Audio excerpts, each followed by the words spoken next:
Hello students, तो आज हम नेक्स्ट टॉपिक करने वाले हैं अपना electric potential due to a source charge. ठीक है, तो इलेक्ट्रिक पोटेंशियल क्या होता है ये हमने पिछली वीडियोस में देखा। तो electric potential due to a source charge, इसकी हम डेरिवेशन करेंगे। बोर्ड में ये क्वेश्चन जो है इंपॉर्टेंट है और ये क्वेश्चन 3 मार्क्स में तक पूछ लिया जाता है। ठीक है, तो इस क्वेश्चन को आप इंपॉर्टेंट मार्क कर सकते हो। ओके तो किसी भी सोर्स चार्ज की वजह से इलेक्ट्रिक पोटेंशियल, उसकी इलेक्ट्रिक फील्ड में क्या होता है वो हमें निकालना है। तो अगर हमारे पास ऐसे कोई सोर्स चार्ज है तो इसकी वजह से यहाँ पे इसकी इलेक्ट्रिक फील्ड होगी। ठीक है, सोर्स चार्ज पॉजिटिव है तो पॉजिटिव की सोर्स चार्ज की वजह से इलेक्ट्रिक फील्ड बाहर की तरफ होगी। तो इसकी इलेक्ट्रिक फील्ड में हम कोई पॉइंट ए कंसिडर कर लेते हैं।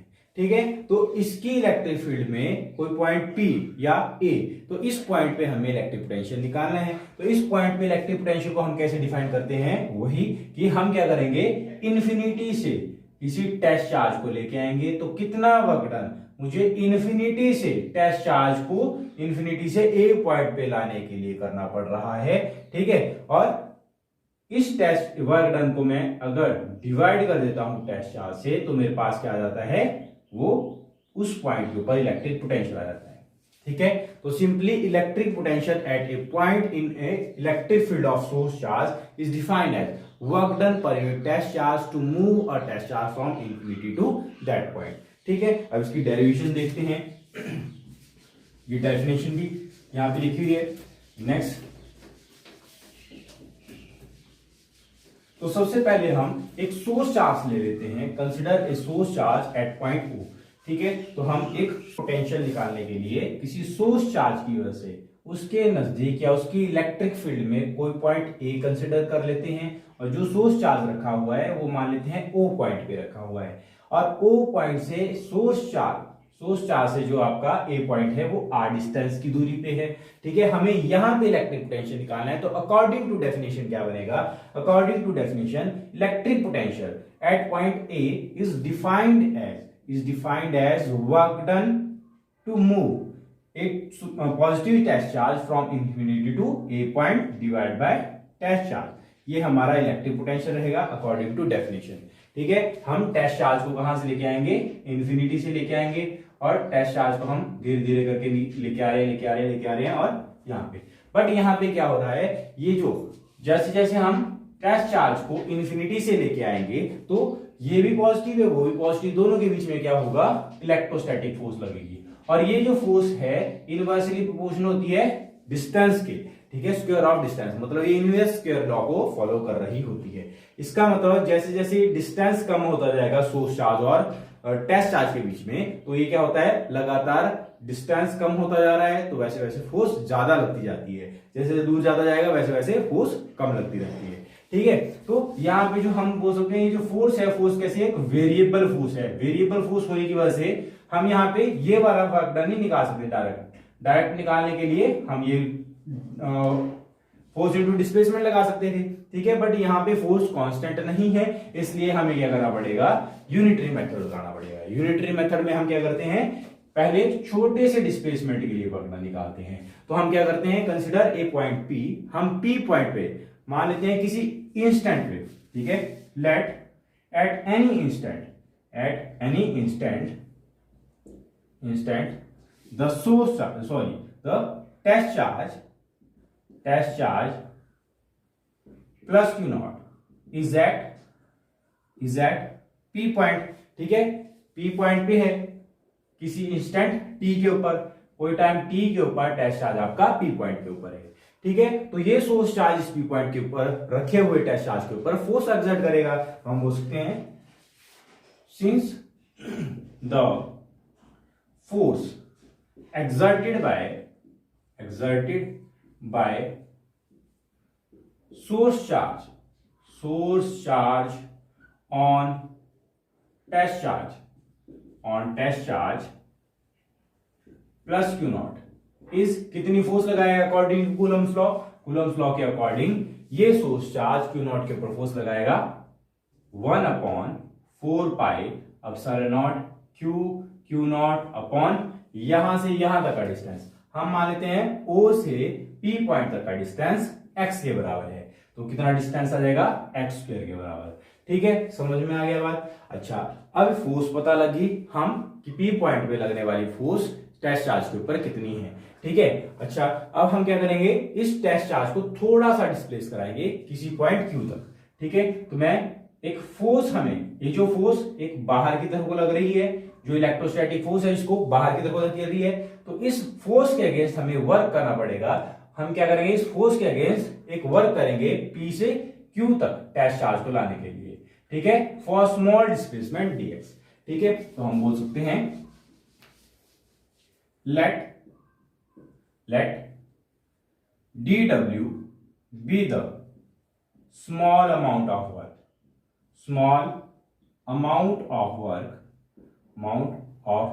work is done to move test charge from P to Q for small displacement dx। ठीक है, हमने छोटा सा डिस्प्लेसमेंट किया, मतलब हमें छोटा सा वर्क डन निकालना है। तो छोटा सा वर्क डन कितना आ जाएगा, छोटा सा वर्क डन आ जाएगा हमारा dw के बराबर। ठीक है, इस इलेक्ट्रोस्टैटिक फोर्स के अगेंस्ट हमें छोटा सा डिस्प्लेसमेंट किया, फोर्स है डिस्प्लेसमेंट है, छोटा सा डिस्प्लेसमेंट, तो हम छोटे से वर्क डन निकालेंगे। ठीक है, किसके बराबर आएगा, फोर्स इंटू डिस्प्लेसमेंट। ठीक है, तो दोनों वेक्टर क्वांटिटी है, तो ये डॉट प्रोडक्ट है, तो ये बन जाएगा एफ dx cos थीटा। ठीक है, यहाँ पे cos थीटा कितना बन रहा है, फोर्स इधर को लग रही है, डिस्प्लेसमेंट इधर को, दोनों के बीच में फोर्स और डिस्प्लेसमेंट एफ और dx के बीच में 180 डिग्री एंगल बन रहा है। तो cos 180 डिग्री हमारा क्या होता है, cos 180 हमारा होता है -1 के बराबर। ठीक है, तो पुट कर देते हैं -1 इसकी वैल्यू। ठीक है, तो यहाँ पे हमारा आ गया cos 180 की जगह -1 में डायरेक्टली पुट कर देता हूं। ठीक है, समझ में आ गई बात, cos 180 हमने कैसे -1 पुट किया। उसके बाद ये -1 हमारा आगे आ जाएगा, तो ये बन जाएगा एफ dx के बराबर। ये तो आया हमारा स्मॉल वर्क डन। ठीक है, स्मॉल वर्क डन, बट हमें स्मॉल वर्क डन नहीं निकालना है, पी से क्यू तक आया है वर्क डन, हमें तो इन्फिनिटी से ए पॉइंट तक लेके आना है। ठीक है, तो हमें कहां लेके आना है, सोर्स चार्ज से इन्फिनिटी पे रखे हुए टेस्ट चार्ज को सोर्स चार्ज से ए पॉइंट पे, जो कि आर डिस्टेंस पे रखे हुए पॉइंट तक लेके आना है। ठीक है, तो हम क्या करेंगे, इसको खींच के लेके आएंगे। ठीक है, तो हम बोल सकते हैं now for total work done to move plus Q naught from infinity to point A. ठीक है, टोटल वर्क डन के लिए हमें क्या करना पड़ेगा, now for total work done to move plus Q naught from infinity to point A, integrate करना पड़ेगा, इंटीग्रेट dw, छोटे से वर्क डन को, क्योंकि फोर्स हमारा वेरिएबल है तो इसलिए हम इसको इंटीग्रेट करेंगे कहां से, ठीक है, फ्रॉम, इंटीग्रेट dw फ्रॉम, कहां से लेके आ रहे हैं हम टेस्ट चार्ज को, इन्फिनिटी से। ठीक है, इनिशियल पॉइंट इन्फिनिटी है, ओ से इन्फिनिटी तक, एंड टू किस डिस्टेंस पे, ओ से आर डिस्टेंस पे, मतलब आर डिस्टेंस तक इसको इंटीग्रेट करेंगे। ठीक है, तो यहाँ पे फोर्स की वैल्यू आप डाल दो, फोर्स की वैल्यू डाल लेंगे तो हमारे पास क्या बन जाएगा, हम फोर्स की वैल्यू डाल देते हैं तो हमारे पास क्या बन जाता है, dw is equal to minus F की वैल्यू डाल दो 1/4 pi epsilon naught Q naught divide by X square. ठीक है, तो फोर्स आ गया पूरा, साथ में dx भी है, तो dx में वैल्यू डाल दो। ठीक है, तो फोर्स की वैल्यू हमने यहां से डाल दी, इलेक्ट्रोस्टैटिक फोर्स। अच्छा, अब इसको इंटीग्रेट करना है, तो dw वर्क डन हम कहां से कहां तक, इन्फिनिटी से ए पॉइंट तक, तो इन्फिनिटी से ए पॉइंट तक आ जाएगा। ठीक है, टोटल वर्क डन कैसे निकलेगा, जब हम इस dw को इंटीग्रेट करेंगे फ्रॉम इन्फिनिटी से आर डिस्टेंस तक, इन्फिनिटी से आर डिस्टेंस तक, तो ये कितना हो जाएगा 1/4 पाई एप्सिलॉन नॉट। ठीक है, सारे की integration Q naught divide by X square dx। ठीक है, कहां से कहां तक, इन्फिनिटी से हम आर डिस्टेंस तक इसको इंटीग्रेट कर रहे हैं, करते हैं इंटीग्रेट। ठीक है, तो हमारे पास टोटल वर्क डन किसके बराबर आ जाएगा, यहाँ पे कांस्टेंट क्या है, 1/4 पाई एप्सिलॉन नॉट हमारा कांस्टेंट है, तो 1/4 पाई एप्सिलॉन नॉट को बाहर निकाल लेते हैं। चार्जेस हमारे कांस्टेंट है, इनका मैग्नीट्यूड बराबर रहेगा, तो इनको भी बाहर लेते हैं, तो क्यू नॉट हमारा बाहर आ गया। ठीक है, जो x है ये चेंज कर रहा है जैसे जैसे हम नजदीक लेके आ रहे हैं, क्योंकि ये डिस्टेंस बढ़ता जा रहा है, कम होता जा रहा है, तो x हमारा वेरिएबल है, तो इसकी हम इंटीग्रेशन कर देंगे dx के रिस्पेक्ट में, तो 1/x² dx। ठीक है, साथ में माइनस साइन भी था, ये माइनस साइन, ये माइनस साइन, यहाँ पे हम माइनस साइन लगा देते हैं। ठीक है, मैं यहाँ पे माइनस साइन, पता लग गया होगा ये माइनस साइन साथ में चल रहा है, तो ये माइनस साइन हमारा साथ में ही चलता रहेगा। अब इसको इंटीग्रेट करते हैं, तो इंटीग्रेट करके हमारे पास क्या बन जाएगा, देखो एक्स स्क्वायर को अगर ऊपर लेके आते हैं तो ये क्या बन जाएगा, एक्स की पावर माइनस 2 dx। ठीक है, एक्स की पावर माइनस 2 को dx को अगर हम इन्फिनिटी से आधा इंटीग्रेट करते हैं तो एक्स की पावर माइनस 2 की इंटीग्रेशन क्या होती है, work done infinity to a is equal to Q naught upon 4 pi epsilon naught. इसकी इंटीग्रेशन होती है माइनस 2 प्लस 1। ठीक है, माइनस 2 प्लस 1 और नीचे भी minus 2 plus 1।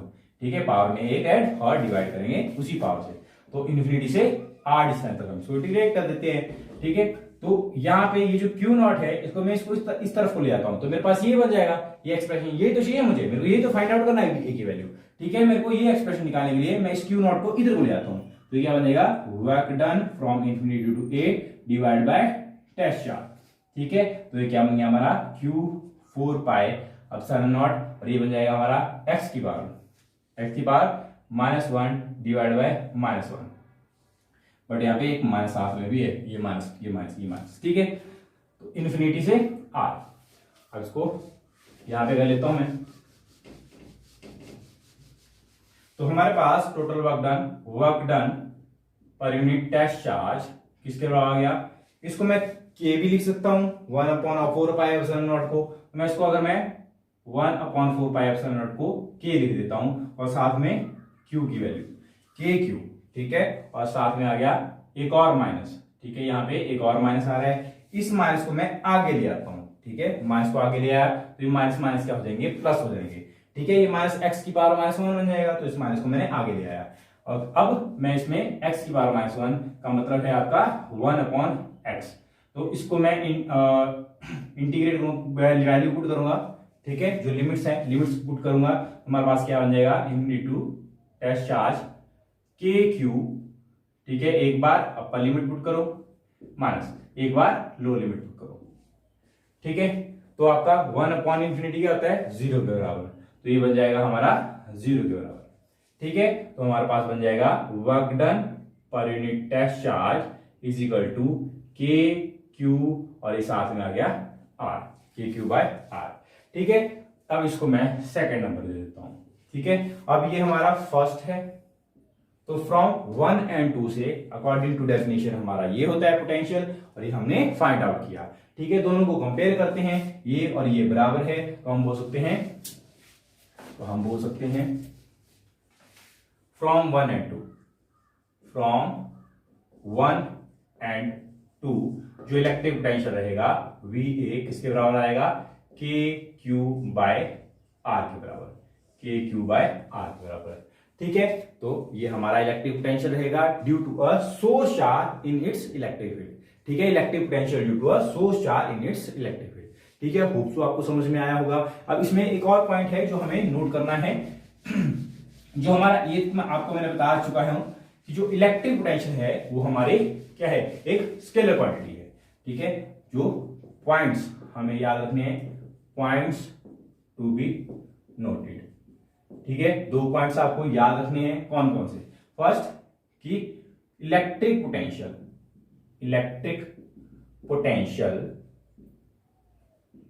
Is an scalar quantity. तो इलेक्ट्रिक पोटेंशियल हमारा कैसी क्वांटिटी है, एक स्केलर क्वांटिटी, मतलब इसके पास सिर्फ और सिर्फ मैग्नीट्यूड है, डायरेक्शन नहीं है जैसे इलेक्ट्रिक फील्ड के पास होती है।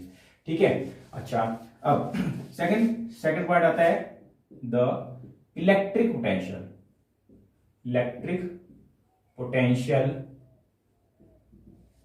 Due to positive charge is positive and due to negative charge is negative. क्या समझ में आया आपसे? ठीक है, अभी जो हमने डेरिवेशन की उसमें हमने लिखा कि सोर्स चार्ज प्लस क्यू की वजह से, ठीक है, प्लस क्यू की वजह से उसकी सराउंडिंग में कोई पॉइंट ए था, वहां पे जो इलेक्ट्रिक पोटेंशियल आया वो किसके बराबर आया, के क्यू बाय आर के बराबर।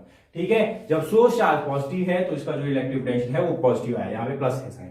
ठीक है, अगर आपके पास ये साइन माइनस का होगा मतलब चार्ज आपका नेगेटिव है, तो नेगेटिव चार्ज की वजह से जो इलेक्ट्रिक पोटेंशियल रहेगा एक पॉइंट पे वो नेगेटिव रहेगा, माइनस के क्यू बाय आर के बराबर। ये पॉइंट आपने याद रखने हैं।